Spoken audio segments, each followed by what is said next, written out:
Happy Friday. Today you will complete your lesson on Nearpod. Don't forget, today you will also turn in your bell work and exit ticket sheets. Please do head on over to grab your My Perspectives book, place the video on pause. As soon as you return to your laptop, press the play button so that we can continue.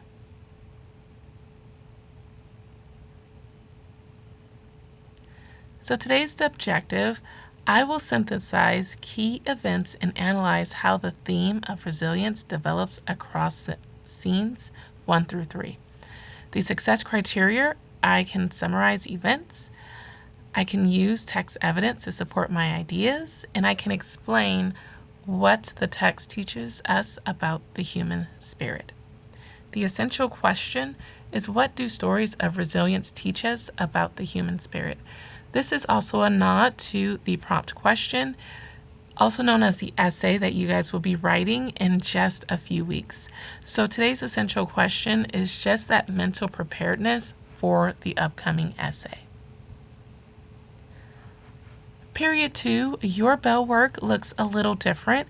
You guys will be working on part 5 of your cause-effect sheet. So again, period 2 only will be working on part 5 of their cause-effect sheet.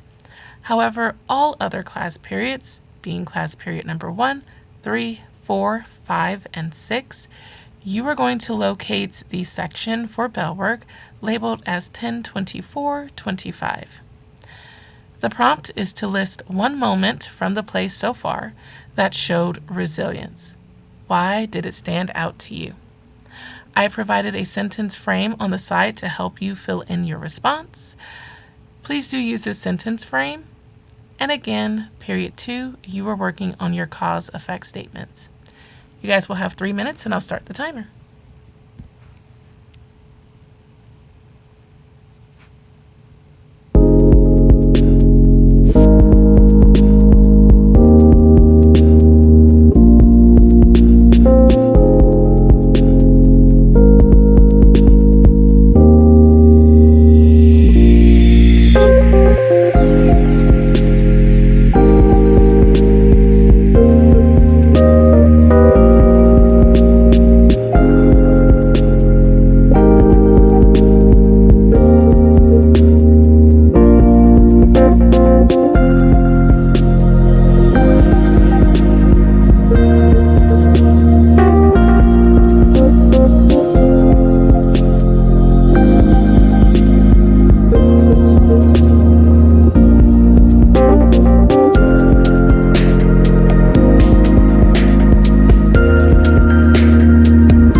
was your 3 minutes time for your bell work. And again, period 2, you were working on part 5 of your cause-effect statements.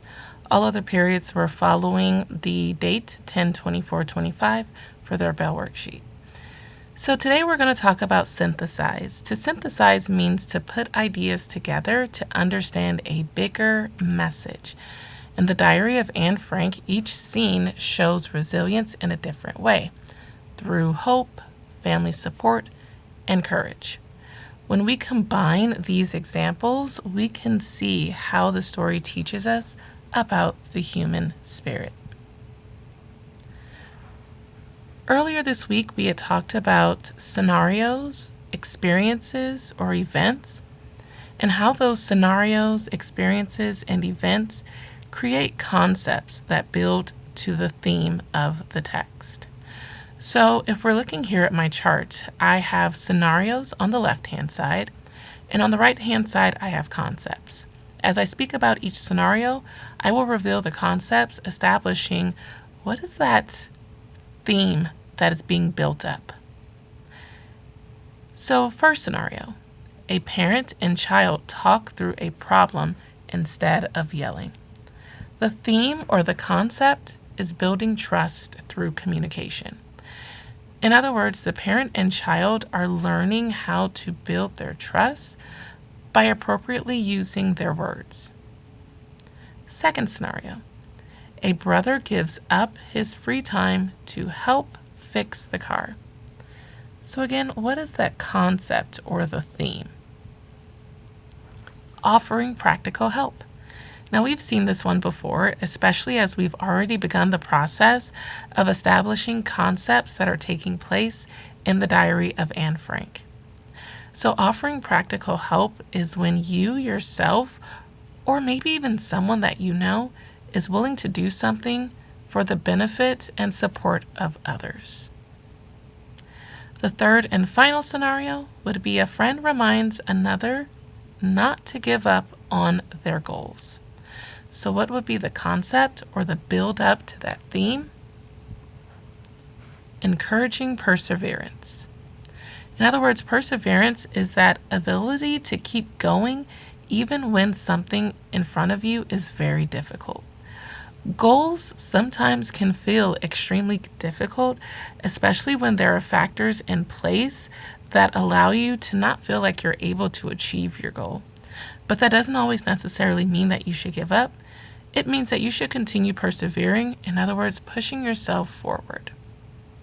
So when we look at the concepts in the right column, these are all elements that help to support the theme of resilience. And as a reminder, these are concepts that you can use as main points in your upcoming essay.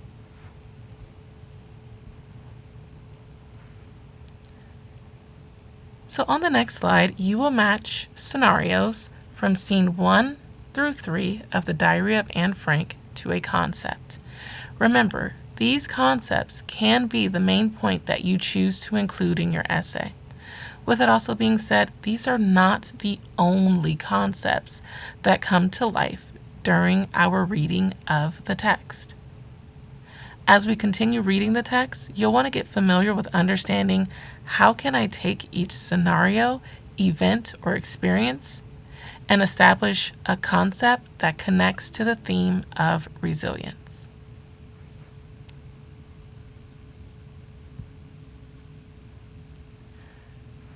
So now I will begin playing the audio for the Diary of Anne Frank. And as a reminder, I know that I didn't put this up on the board, guys. Don't come for me. I was just trying to get out early. But again, you need your book in front of you. So if you have not already grabbed your book, you need to go do that right now. So again, pause the video, go to the shelf, grab your My Perspectives book. As soon as you return, press the play button.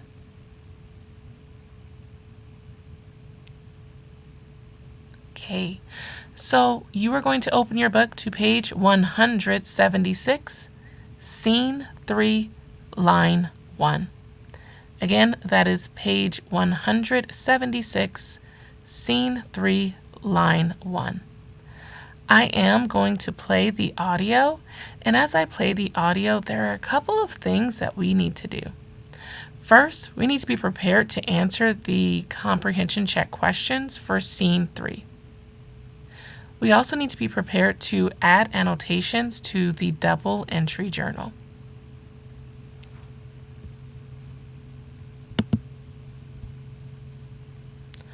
So again, as I play the audio, you will need to make sure that you are following along so that you can answer questions starting at question number 6 of Scene 3 based upon the audio reading for the Diary of Anne Frank. Pardon me as I toggle from one slide to the next so that I can reach the audio.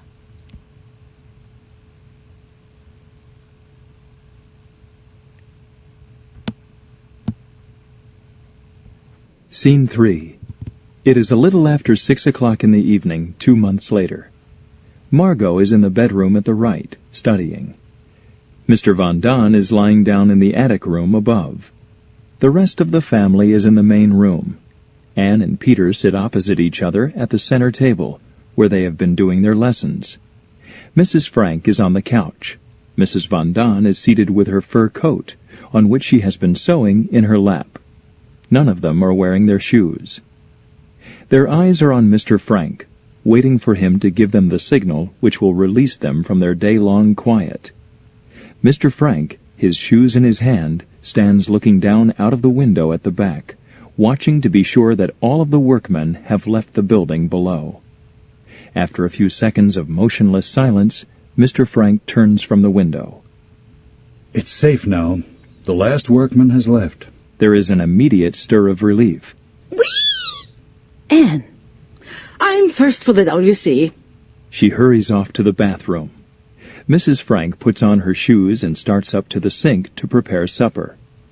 Anne sneaks Peter's shoes from under the table and hides them behind her back. Mr. Frank goes into Margot's room. 6 o'clock. School's over. Margot gets up, stretching. Mr. Frank sits down to put on his shoes. In the main room, Peter tries to find his. Have you seen my shoes? Your shoes? You've taken them, haven't you? I don't know what you're talking about. You're going to be sorry. Am I? Peter goes after her. Anne, with his shoes in her hand, runs from him, dodging behind her mother. Anne, dear. Wait till I get you. I'm waiting. Peter makes a lunge for her. They both fall to the floor. Peter pins her down, wrestling with her to get the shoes. Don't, Peter, stop it. Ouch. Anne, Peter. Suddenly, Peter becomes self-conscious. He grabs his shoes roughly and starts for his room. Following him. Peter, where are you going? Come dance with me. I tell you, I don't know how. I'll teach you. I'm going to give Mushi his dinner. Can I watch? He doesn't like people around while he eats. Peter, please. No. He goes into his room. Anne slams his door after him. Anne, dear, I think you shouldn't play like that with Peter. It's not dignified.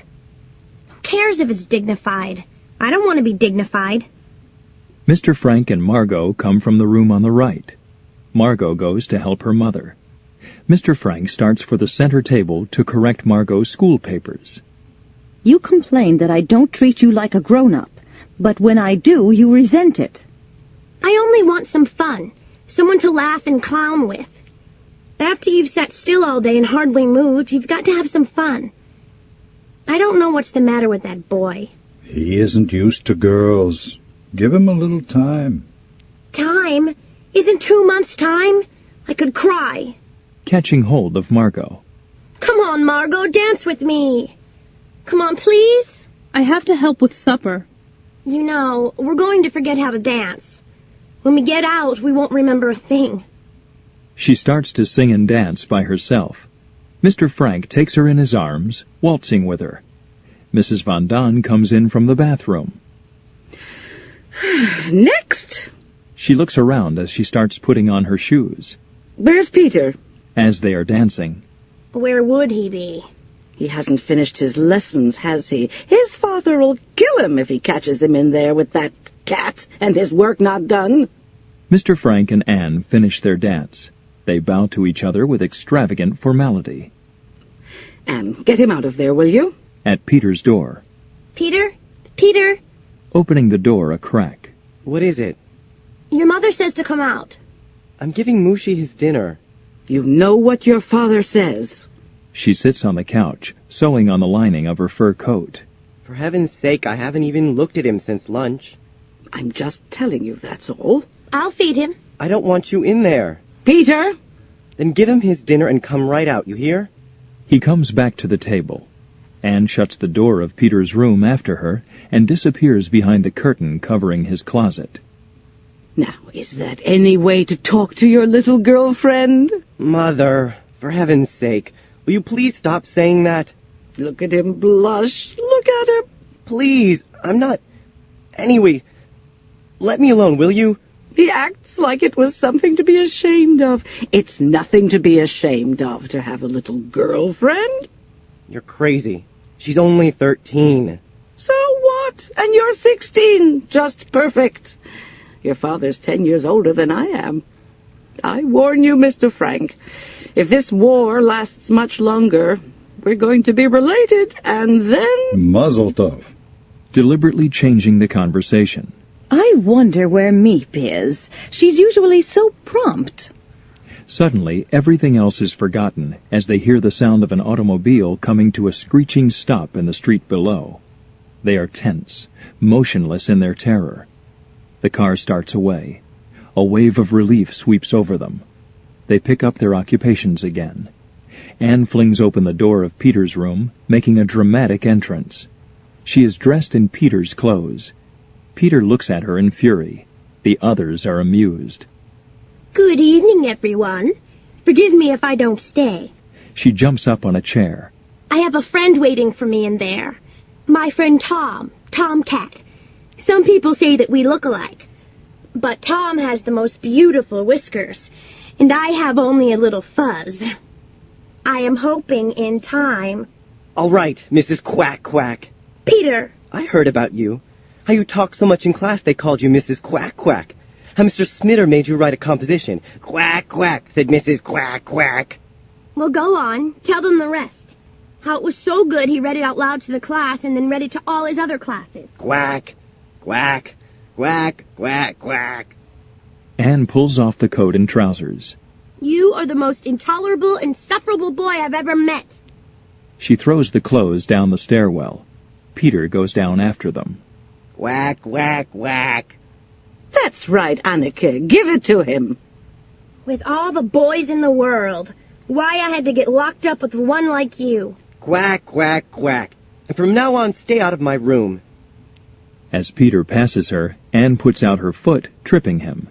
He picks himself up and goes on into his room. Anne, dear, your hair. She feels Anne's forehead. You're warm. Are you feeling all right? Please, Mother. She goes over to the center table, slipping into her shoes. Following her. You haven't a fever, have you? Pulling away. No. You know we can't call a doctor here, ever. There's only one thing to do. Watch carefully. Prevent an illness before it comes. Let me see your tongue. Mother, this is perfectly absurd. Anne, dear, don't be such a baby. Let me see your tongue. As Anne refuses, Mrs. Frank appeals to Mr. Frank. Otto. You hear your mother, Anne. Anne flicks out her tongue for a second, then turns away. Come on, open up. As Anne opens her mouth very wide. You seem all right, but perhaps an aspirin. For heaven's sake, don't give that child any pills. I waited for 15 minutes this morning for her to come out of the WC. I was washing my hair. I think there's nothing the matter with our Anne that a ride on her bike or a visit with her friend Jopi Deval wouldn't cure. Isn't that so, Anne? Mr. Van Daan comes down into the room. From outside we hear faint sounds of bombers going over and a burst of ack-ack. Meep not come yet? The workman just left a little while ago. What's for dinner tonight? All right. So we are again progressing our way through the play. We are now looking at scene 3, and at this point we should be able to answer questions number 6 and 7. I know, guys, 6, 7. I couldn't escape it. So here we are, answering questions numbers 6 and 7. At the start of scene 3, how long have the families been in hiding? So again, these are all pieces that come directly from the text. I want you to also remember and understand that the stage direction, it's really important as it gives us some clear details as to what's happening. So it says at the beginning of scene 3, it is a little after 6 o'clock in the evening, 2 months later. So remember, scene 1 and scene 2 were pretty much the first day of them arriving to the annex. Scene 3, 2 months has now passed. So for your response for number 6 of scene 3, just as I have, the families have been in hiding for 2 months at the start of scene 3. You need to make sure that you add this response. Additionally, for number 7, it says, what does Anne do that makes Peter furious? I think here in scene 3, or this portion of scene 3, we leave off with Peter teasing her and saying, Mrs. Quack Quack. So what exactly does Anne do? Well, there's quite a bit that our dear friend Anne does, but she hides Peter's shoes, and Peter just naturally sees her as a pesky, annoying little girl. So here we can see in the dialogue, scene 3, lines 14 through 22. Have you seen my shoes? Your shoes? You've taken them, haven't you? I don't know what you're talking about. You're going to be sorry. Am I? So this is really Anne kind of living up to that immature piece that we had discussed earlier about her, especially when she belted out "wee" when everyone was so relieved that the last workman had left for the day. We see that Anne is really living up to that immaturity clause that she's already presented to us. So again, at this point, you should only have your comprehension check questions answered up to scene 3, numbers 6 and 7. I also want you to look at questions numbers 1 through 5, covering scene 1 through 2. If they are blank, you need to get them filled in.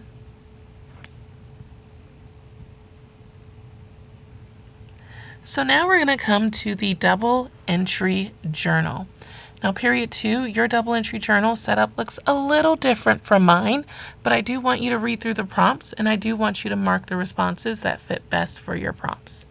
However, all other class periods, you are going to locate S3, lines 123 through 133. And again, that is S3, lines 123 through lines 133. I do encourage you to take a moment, flip through the packet to locate this double entry journal. Pause the video so that you can do so.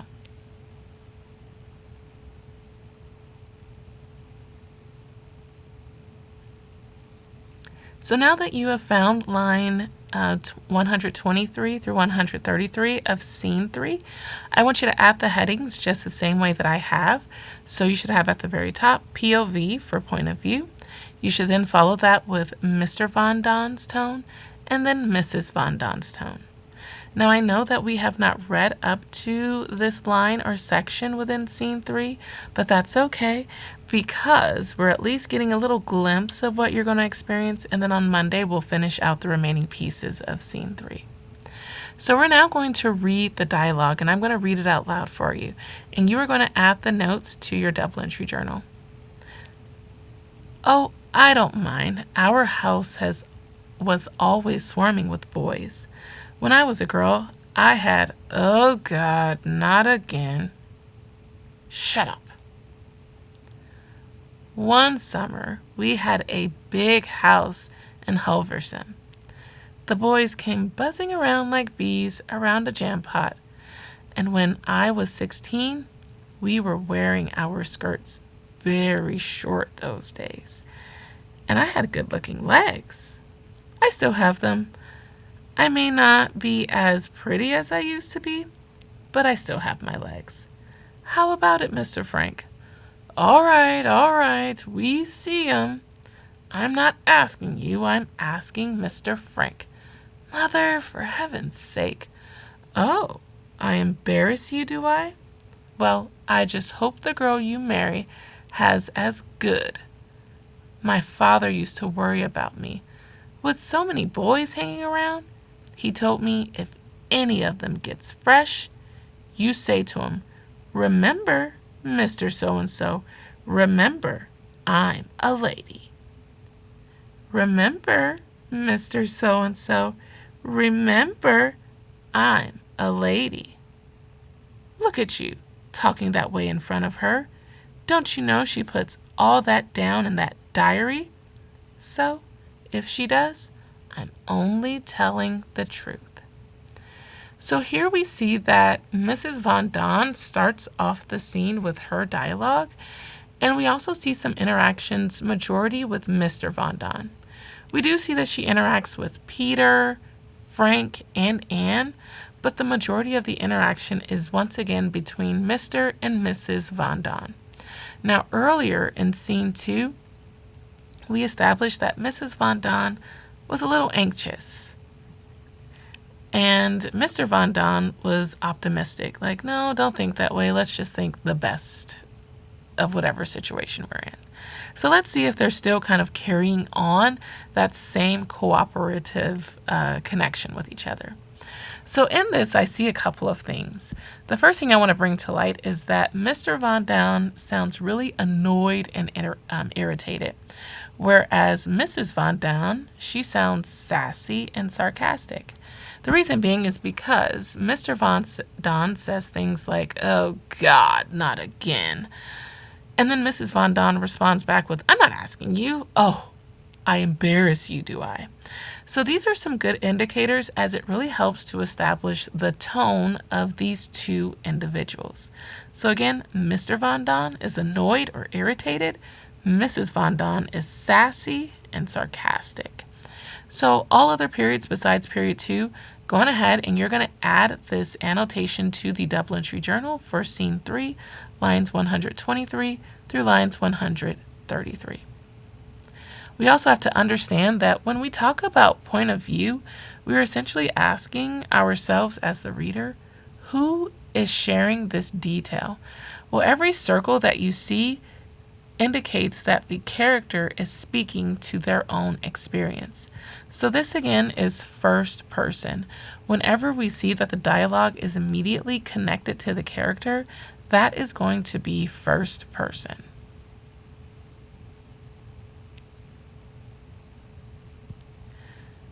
So now this brings you to your exit ticket for the day. And again, period 3, you have some extra annotations to support you with answering your exit ticket. All other class periods, you are going to ensure that you answer this question, and as soon as you are done, you're going to turn it in. So as a reminder, periods 1, 3, 4, and 6, you guys are going to answer this exit ticket question. You're also going to look and ensure if there are any other blank spaces on your exit ticket page, get those filled in, and then you're going to turn in the loose leaf page that has your bell work on the front and your exit ticket on the back.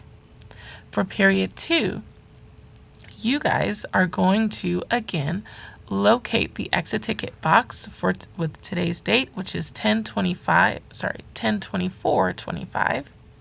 You are going to answer this question with today's date, making sure that your exit ticket page is still stapled to your cause-effect bell worksheet, because you will also need to turn your paper into the Turnitin bin. But here is everybody's exit ticket for the day. What do these stories of resilience teach us about the human spirit? Use at least one piece of text evidence. So in other words, you've answered 2 comprehension check questions today, and they give us a little insight or experience that leads us to a concept that leads us to the theme of resilience. You've also talked about some examples of resilience pretty much all week long. So think about the different experiences and events that you know of within the Diary of Anne Frank, and you're going to use those components to help you answer this exit ticket. So again, what do these stories of resilience teach us about the human spirit? Use at least one piece of evidence. All right, guys, don't forget, turn in your bell worksheet and your exit ticket sheet. Keep your Anne Frank packets in your binder. And please leave my mess clean. Do not leave it a mess. I'm sorry, leave my mess. Leave my classroom clean. Do not leave it a mess. Neatly stack your books. That means that I should very neatly see that your books are stacked with your names sitting outward so that they are easily seen. If you borrowed a pencil, return it. Look around. Make sure you have your trash. Really, guys, be respectful. Don't trash my room. All right, see you tonight at the trunk or treat. Bye.